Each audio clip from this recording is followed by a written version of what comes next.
Hello students. आज हम गुट निरपेक्षता की कमजोरियां और विफलताओं के बारे में अध्ययन करेंगे।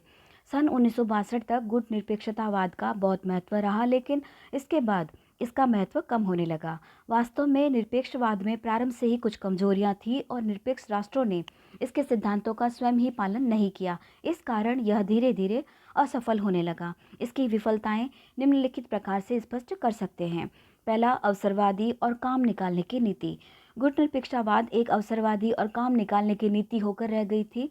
गुट निरपेक्ष देश सिद्धांतहीन है कि साम्यवादी और गैर साम्यवादी गुटों के साथ अपने संबंधों के संदर्भ में वे दोहरी कसौटी का प्रयोग करते हैं, और यह है कि उनका ध्येय पश्चिमी और साम्यवादी दोनों गुटों में अधिक से अधिक लाभ प्राप्त करने को रहता है।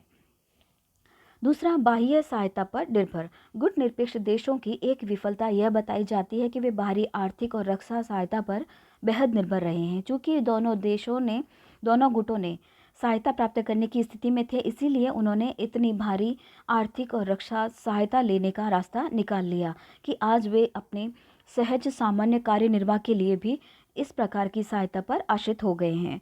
तीसरा, राष्ट्रहित के बजाय नेतागिरी की नीति। आलोचक इसे ऊर्ध्वमूल नीति कहते हैं। ऐसी नीति जिसकी जड़ें ऊपर है, नीचे नहीं, अपने देश में नहीं, राष्ट्रहित उसके केंद्र में नहीं है। उससे राष्ट्रहित हो जाए ये एक अलग बात है। इसके केंद्र में नेतागिरी की भावना ही विद्यमान रही है। चौथा, गुट निरपेक्ष राष्ट्रों में बुनियादी एकता का अभाव।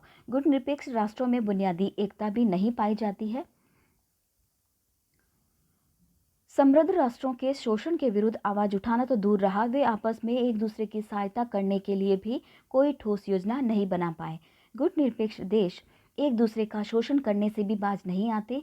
तेल संपन्न राष्ट्रों ने अपनी साथी विकासमान राष्ट्रों को भी किसी प्रकार की रियायत नहीं प्रदान की। अपनी जीवन पद्धतियों की रक्षा के लिए भी गुट निरपेक्ष देश कोई संयुक्त रणनीति नहीं बना पाए। संकुचित नीति। विदेश नीति का क्षेत्र इतना व्यापक है कि उसे गुट निरपेक्षता की नीति में नहीं बांधा जा सकता। गुट निरपेक्षता का दायरा बहुत सीमित है। गुटों से बाहर क्रियाशील होने की कल्पना इस अवधारणा में है ही नहीं। सारी नीति गुटों की राजनीति के आसपास घूमती है। महाशक्ति गुटों की राजनीति पर प्रतिक्रिया करते रहना ही इस नीति का मुख्य लक्षण बन जाता है। या तो दो गुटों के आपसी झगड़ों में पंच बनने की कोशिश करना, या दोनों गुटों से अलग रहते हुए किसी एक के केवल इतने समीप जाने का प्रयत्न करना कि दूसरा गुट बुरा न माने, और यदि दूसरे के बुरा मानने का डर हो तो पहले से नाप तोल कर दूर हटना, या बारी बारी से पास जाना या दूर हटना। यही गुट निरपेक्षता की शैली रही है।